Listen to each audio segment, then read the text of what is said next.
Welcome back to the Hand to Shoulder Solution. I'm Petitto, your host. I'm an occupational therapist and a board-certified hand therapist. I specialize in the rehabilitation of orthopedic conditions affecting the fingertips through the shoulder. And today we're talking about the shoulder. I want to go through some more details, but first I want to mention that this is not treatment or advice on treatment. This is basic information so that you can be empowered to make the right decisions for yourself and understand when and why you should be seen by an orthopedic surgeon, a physician assistant, or an occupational therapist, a hand therapist, etc. It's very important that you be thoroughly evaluated, have a thorough examination by a healthcare practitioner so we can really get to the bottom of what is causing the pain so they get to the specific treatment that you need.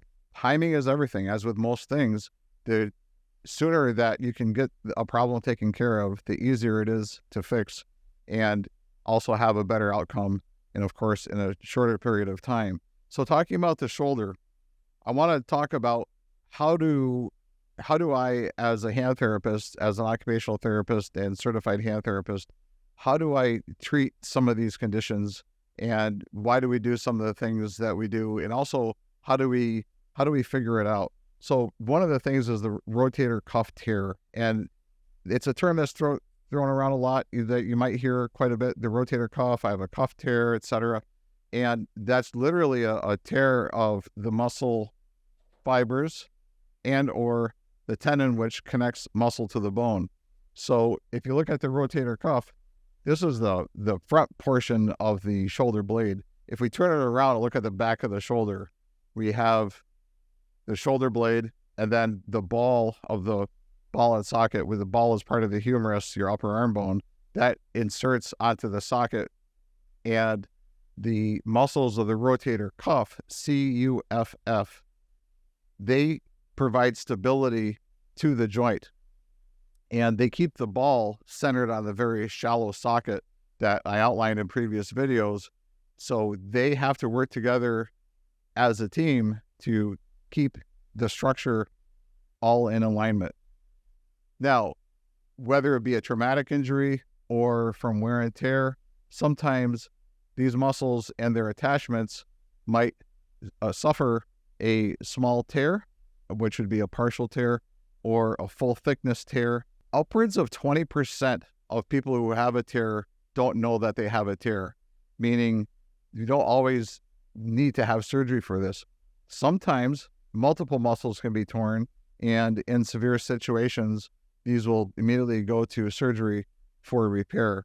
And the surgeon, oftentimes surgery now is orthoscopic, meaning they'll make a couple of small holes. They'll go on with tiny cameras and tools and make the repairs without opening up the whole structure, and you have quicker recovery.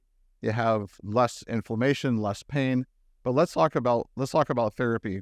So going to the therapist's office, we will do specific orthopedic testing and resist certain muscles to see what positions cause pain. And that helps me narrow down exactly what muscles are involved.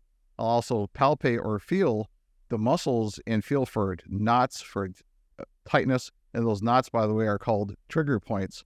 So if you take a length of rope and you tie a knot in it, that shortens the length of rope. So if there's knots of the muscle or just really tight areas or trigger points in the muscle, that is shortening the muscle and then compromising the mechanics of the whole shoulder, because now you have one or two or more muscles that are too tight.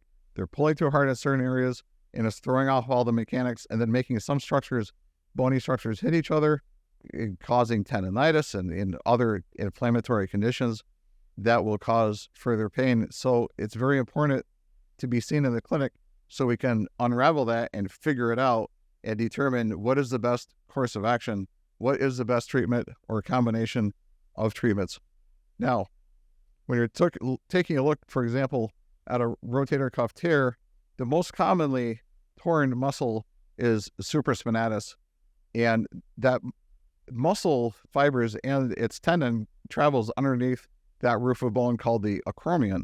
And you can watch our previous episodes where we go over this in quite detail, that roof of bone, and then this muscle that travels underneath that roof of bone right here, that gets pinched off, and sometimes it will actually wear a hole in the muscle, sometimes in the center of the flat tendon that connects the muscle to the outside part of the ball, and that one muscle begins the motion of raising the arm up to the side. Now, other muscles can take over for that, but what we need to do is strengthen the surrounding shoulder girdle and rotator cuff. So the rotator cuff, CUFF, 4 muscles, and they are wrapped around the shoulder pretty tightly. And then the muscles of the shoulder girdle, which they're not shown on here on the model. Again, this is the back of the shoulder, but the muscles will go up to the neck, the cervical spine. Muscles also travel down the rib cage, and there's the whole groupings of muscles actually work to stabilize and to help move the shoulder. Also, these teams of muscles, there's specific teams or groups of muscles that will work to raise that roof of bone, the acromion bone, and lower the ball, the head of the humerus, to maximize the space where the tendons, remember tendons connect muscle to bone, where the tendons travel to connect the muscles to the bones. We don't get those pinched off and severed. So what the therapist will do is a thorough examination to determine the biomechanics or what exactly is going on, good and bad, and maximize the good and, of course, minimize the bad. So we will prescribe specific exercises for the patient to do at home, and we'll issue resistive bands, for example, to fix on the doorknob on the other side of the door, shut it right in the door, and perform specific exercises to strengthen very specific muscles to stabilize the shoulder and reverse what is happening. Rotator cuff tendonitis, for example, and remember, itis, it means inflammation. Tendonitis is inflammation of the tendon. So I will educate patients how to properly ice the specific tendons, and we can do that very targeted with an ice cube. Often I'll have people just get a paper Dixie cup and fill it with water and freeze it, and then peel off the top of the cup, and then you have a handle now, and you have the ice to glide on a specific portion of the shoulder. It can be very targeted. The problem with the ice pack is it covers a lot of area. Almost all of the time, the muscles around the shoulder girdle and the rotator cuff, especially the muscles that elevate the shoulder blade or raise the shoulder blade, they become very, very tight. We carry our stress there, we tense up. And when there's pain in the shoulder and around the shoulder area, muscles become tense because naturally it's guarding, it's trying to stabilize itself. So the surrounding musculature will get very, very tight.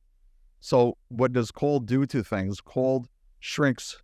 So if we put cold on there, it'll numb it up and make it feel better. But then the after effect is now it hurts a lot more because now these tight muscles are shrinking and they're pulling really hard, and now they're tighter.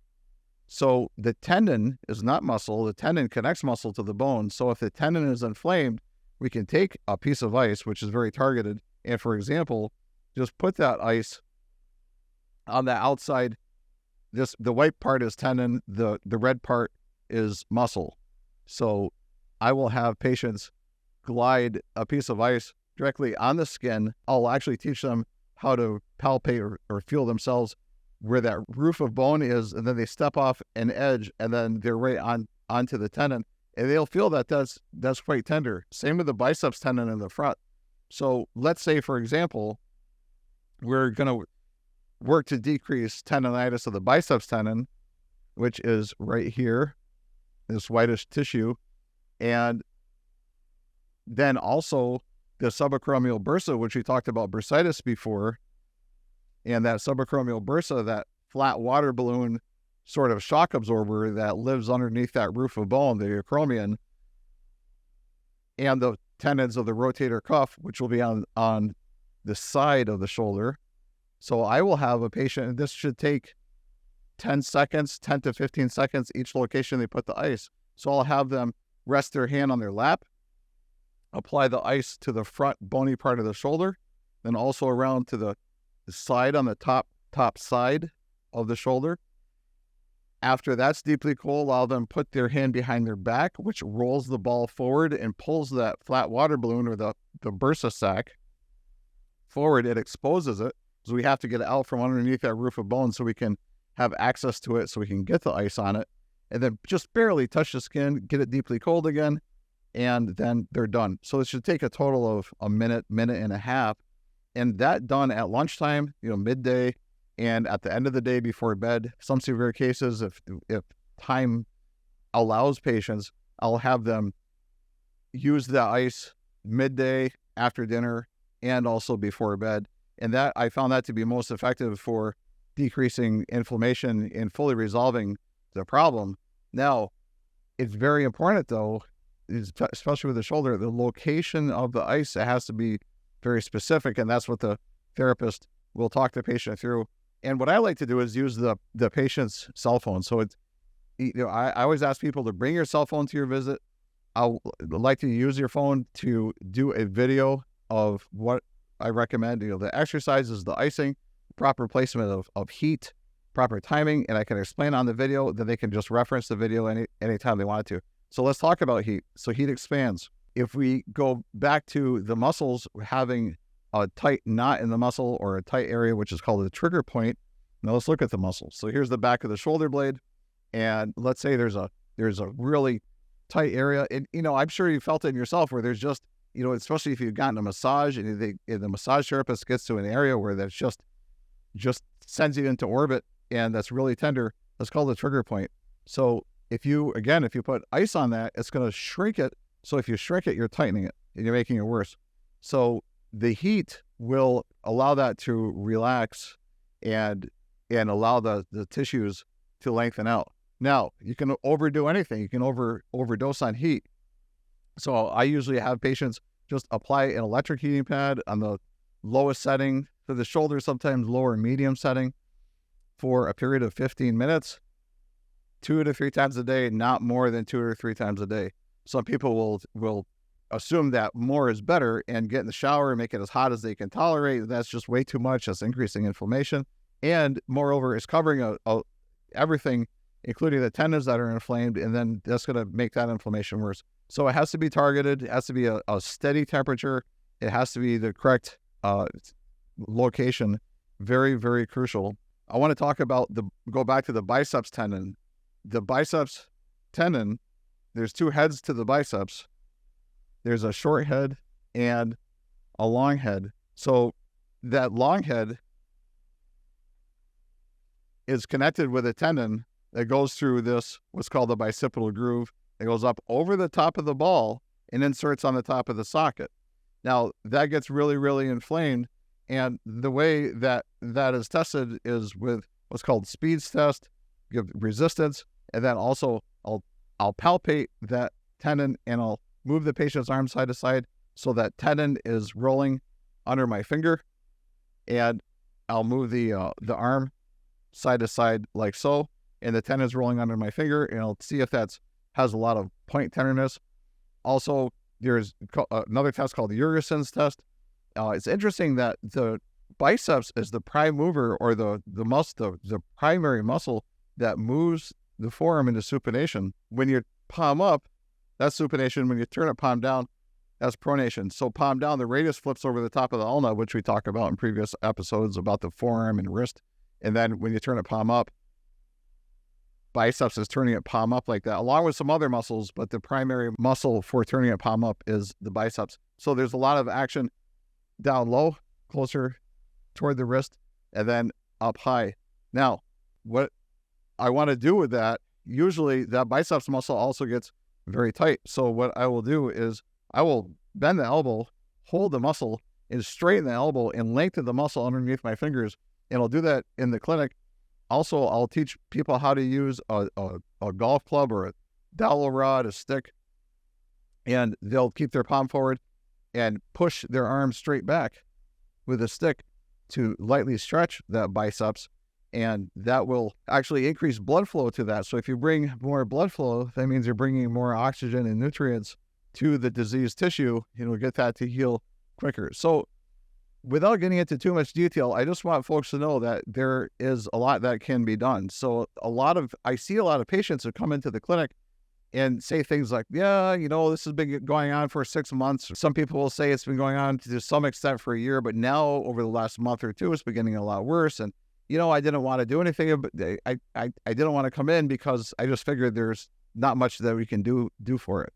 But it never hurts to ask. And patients are usually quite surprised when I explain that there is a lot that we can do, and it's quite easy. And coming into therapy on a often, regular basis is not necessary. I usually follow up with patients once every week and a half or so and modify the home program. And then when they're in the office, I'm doing things for them that they can't normally, that they wouldn't be able to do for themselves at home.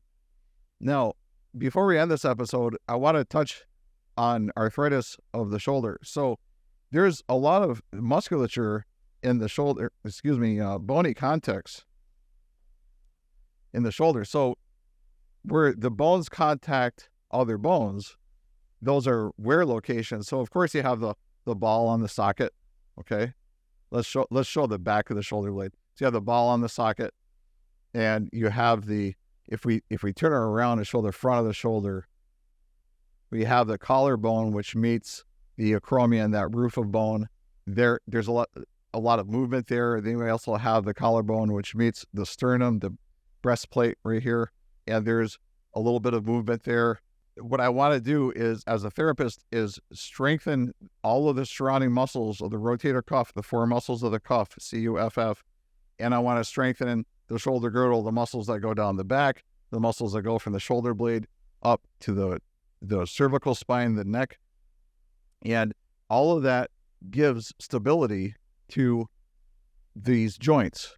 So if I can increase the strength of the muscles surrounding a joint, then that increases stability and decreases discomfort, decreases pain. And then also I want to teach people how to properly use heat versus cold, proper technique and timing, which we talked a little bit about before.